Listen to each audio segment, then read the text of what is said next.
This Saturday afternoon at 3:30 p.m. Eastern Time, 12:30 p.m. local time in the Pacific Time Zone, we have the fourth-ranked, undefeated 5-0, 2-0 in Big Ten Conference play Penn State Nittany Lions taking the road to face the 3-2, 1-2 USC Trojans in the Los Angeles Memorial Coliseum. Despite their record, USC does present some challenges for the Nittany Lions, and Penn State is only a 5.5-point favorite after opening up as a 4-point favorite.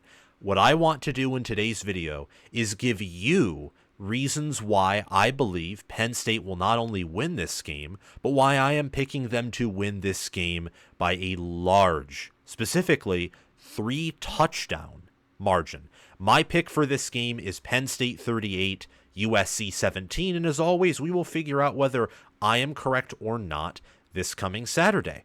I do think, as I said, USC does have some reasons why they can win this game and present some challenges, and that will be for a different video.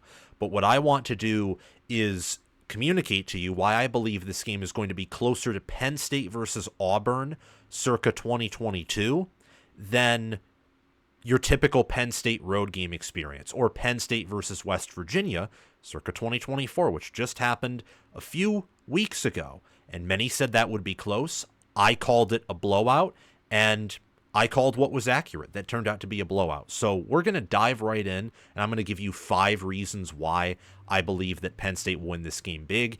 If you have not checked out, I missed the opportunity to give you a spoiler alert buffer, but if you haven't checked out my Penn State versus USC preview and prediction video, please do so via the link down below in the pinned comment at the top of the comment section. And before we begin, I want to ask you to please like the video, subscribe to the channel, click the notification bell, share this video around to other college football fans who are passionate about the sport and love it like we do. Comment your prediction down in the comment section below and some reasons why you think Penn State will win this game.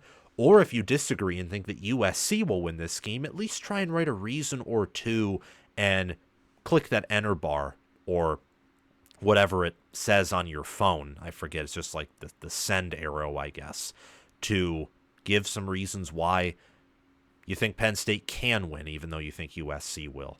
Also, check out our Discord server and join it via the link in the description or down below in the pinned comment.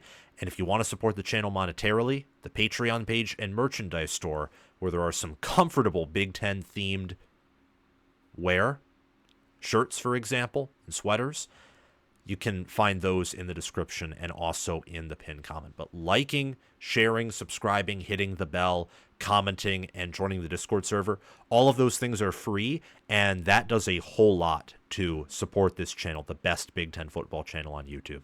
But I want to start off with reason number 1.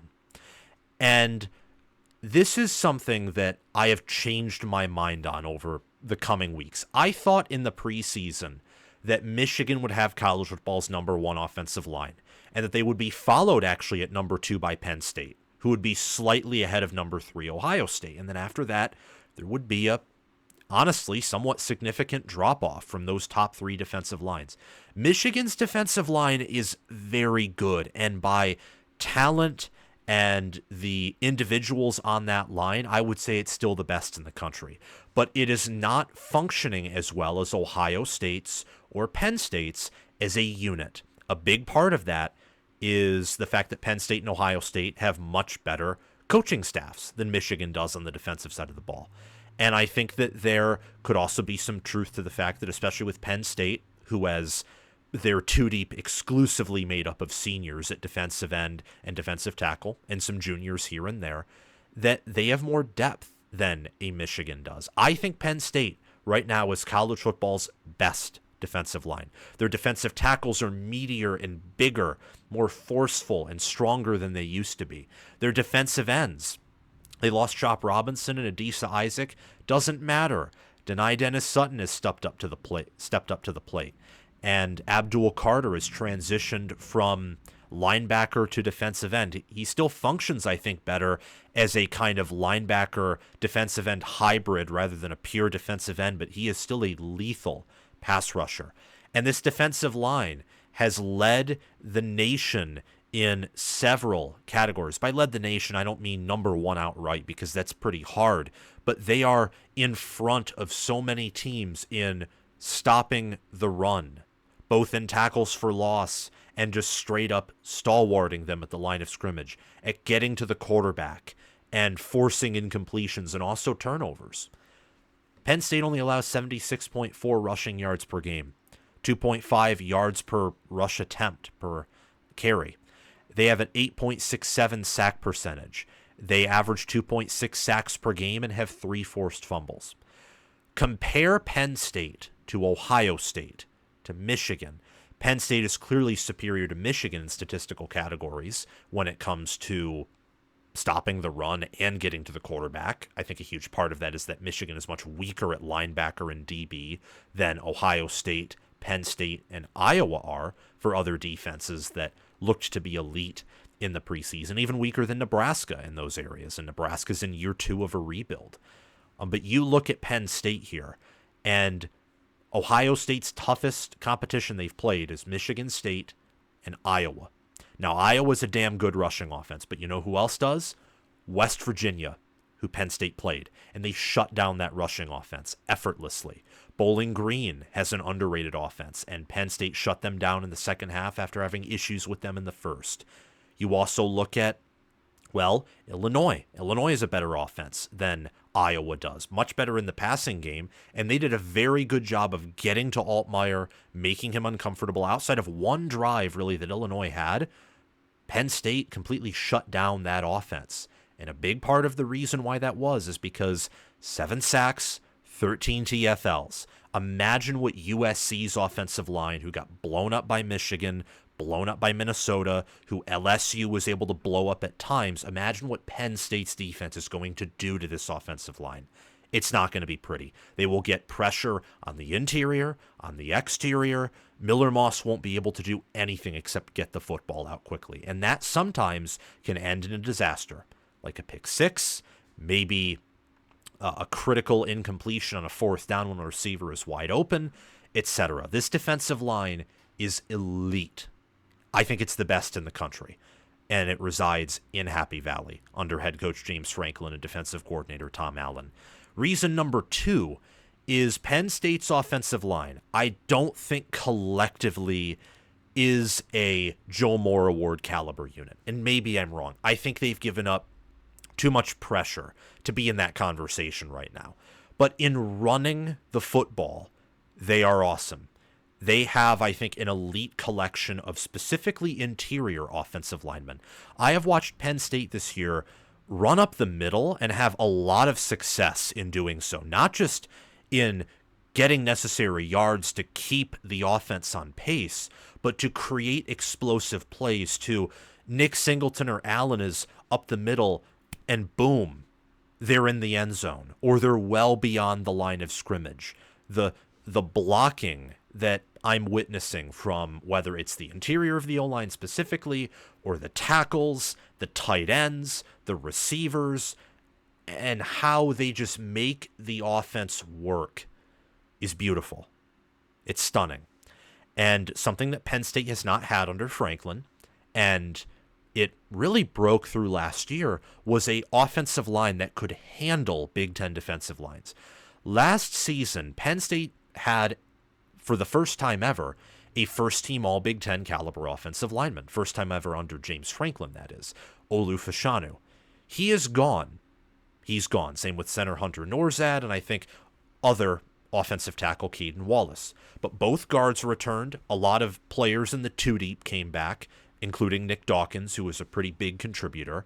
And right now, Penn State, part of it, I think, is similar to Ohio State, where they just upgraded scheme-wise on offense, bringing in Chip Kelly and Andy Kotelnicki, respectively, who they are known for creating very explosive rushing games and then creating openness in the passing offense for their quarterbacks to attack. Penn State has averaged 40 rushing attempts per game and produced 218.4 yards per game, 5.4 yards per rush attempt, 11 rushing touchdowns, and 62.7% of their plays are on the ground. The run-to-pass ratio reads like a Kirk Shiraka circa 2022 or Mike Sanford Jr. circa 2021 offense at Minnesota, where they had Muhammad Ibrahim when he was healthy, and they would just pound the rock over and over again and get what they could with Tanner Morgan in the passing offense. Except Penn State's offense is much better than those offenses, much more dynamic. And this offensive line, I mean, last year, it held its own, I would say, pretty well against Michigan. It's just Michigan had such a good passing defense and such an elite O-line that Penn State holding up well against Michigan offensively last season just meant that Michigan didn't sack Aller all that much, and they only allowed maybe a few runs here and there that were successful. But overall, that generational defense limited that offensive line. And as for Ohio State's generational defense last year, well, Penn State's offensive line did not have a good game in Columbus last year. Aller got pressured. He got sacked. I don't think that Penn State stayed with the run, which is what their offensive line, honestly, I think was kind of built to do last year, just from a size standpoint, was run the ball. They weren't successful at that. They were much more successful in pass blocking. This season, this is more of a run-blocking offensive line. I think the work in recruiting and development that Trotween and Losi have done is culminated this season and is actually being put to use by Andy Kotelnicki, a much better schemer than Mike Yurcich. Imagine what this O-line will do against a defensive line from USC that is injured, that is depleted depth-wise. And think about this too. USC won't have Eric Gentry. So who is the athletic freak that is going to be blowing up these rushing plays? Well, no one. I think DeAnton Lynn is an Albert Einstein-level DC. He's a genius. But even if you're a genius, even if you know all the plays that are coming your way, you got to have the players and you got to have the development to stop it. And USC is too early in the developmental process and the player personnel process to stop this Penn State offensive line and ground attack. Speaking of the ground attack, enter in Nick Singleton and Katron Allen.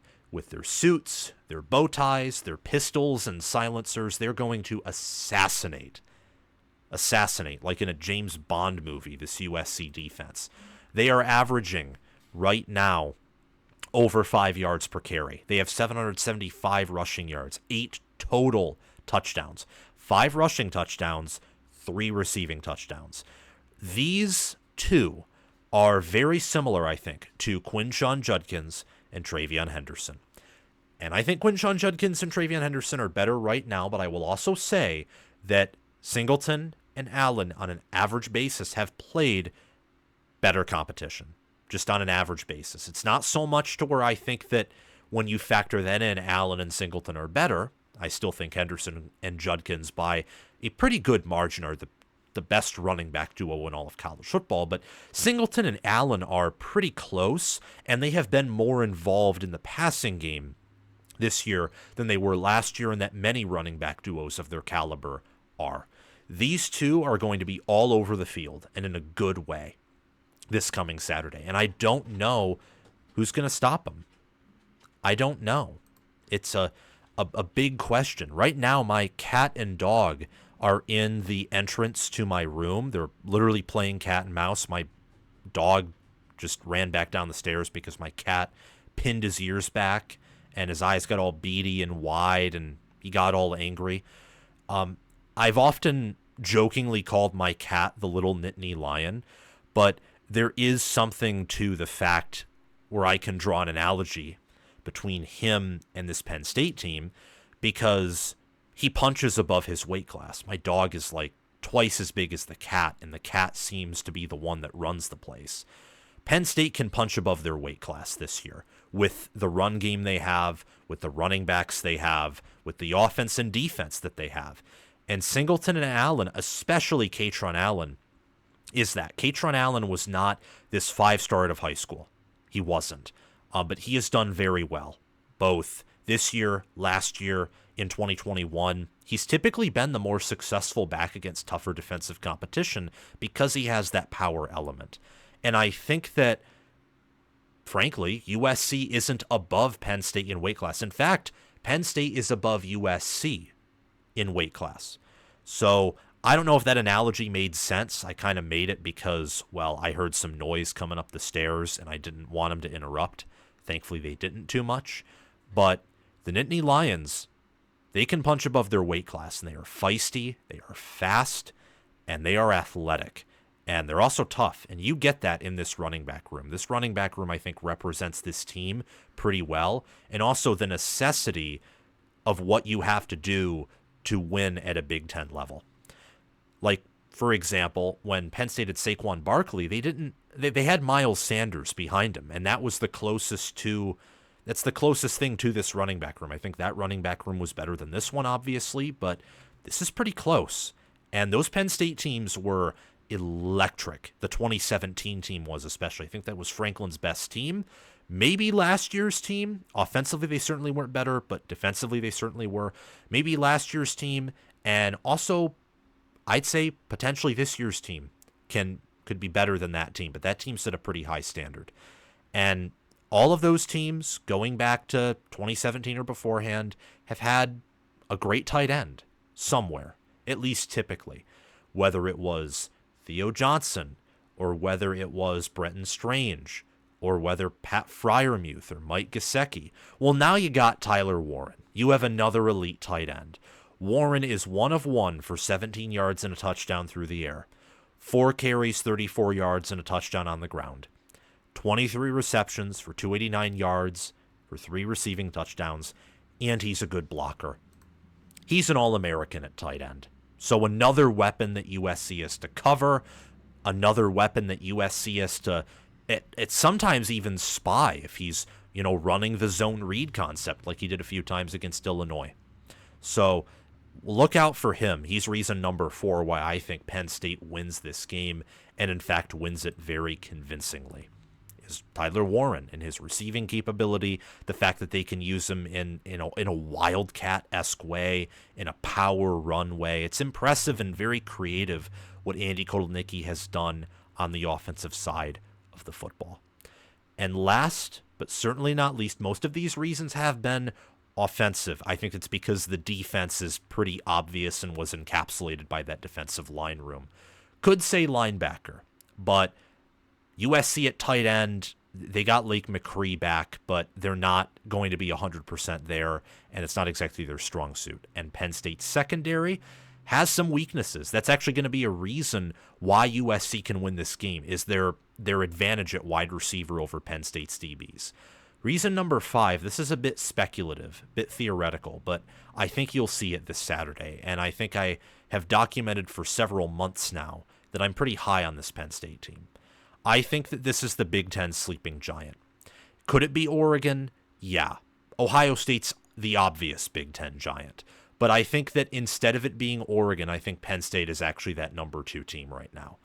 What they do in the second half is very creative, it's innovative, it's effective. Their second half adjustments are some of the best in the country, particularly on the defensive side of the ball. But offensively, for example, they only score 4.2 first quarter points per game. They start out pretty slow in the first quarter, just like USC does. But while USC and Penn State are outside of the top 80 in first quarter points per game, USC improves to 54th in second quarter points per game on offense. Penn State is 8th in second quarter points per game, scoring 13.6 in the second quarter.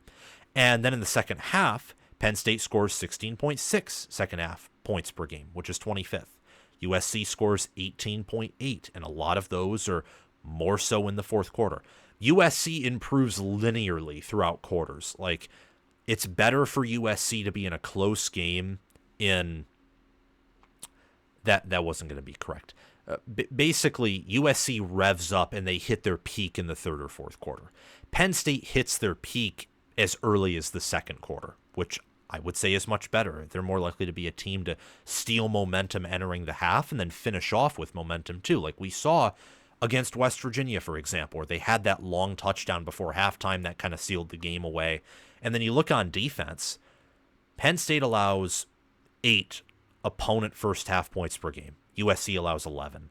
Now, USC improves to 7.4 in the second half, but Penn State improves to only allowing 3.4 second half points per game.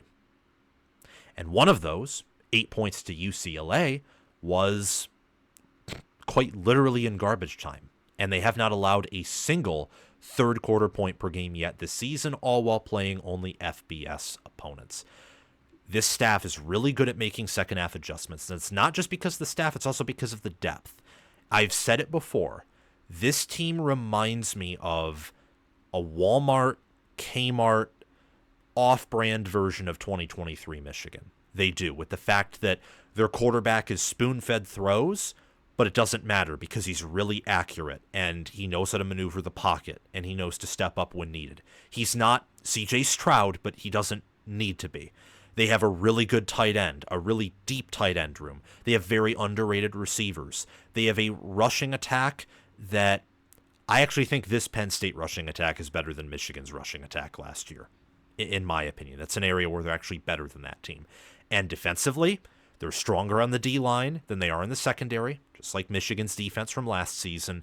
And they still have a really good unit at DB as well. And also, on the special teams front, maybe they have good special teams now. Penn State finally found a kicker against UCLA, and they do have a good punter in Riley Thompson. So those are reasons why I think Penn State wins this game. Thank you all so much for watching. Remember to like, sub, hit the notification bell. Check out my Patreon page, merchandise store, and Discord server via the link in the description or down below in the pinned comment. Thanks to Crash2488 and Brasco Rascal and Conolil OH for being Heisman members and sponsoring this video and channel. Thanks to Chris Lane, Ismar, Tyler Nye, and Chilton Cush for being All-American members. And thanks to John Lynn, Roaming Gnome, Matthew Sale, Austin Christmas, Joshua Jorgensen, and Will Loftus for being All-Conference members. Look at my merchandise right here. This is a long sleeve College Football with Sam black shirt. It's very comfortable. You can get this in a white color, or you can get 18 different short sleeve shirts. Not 18 all at once, but there are 18 different short sleeve shirts, each with a Big Ten team theme attached to it, printed on it. So check out my merchandise store, again, via the link in the description or down below in the pinned comment, and have a great day. Go Trojans and go Nittany Lions.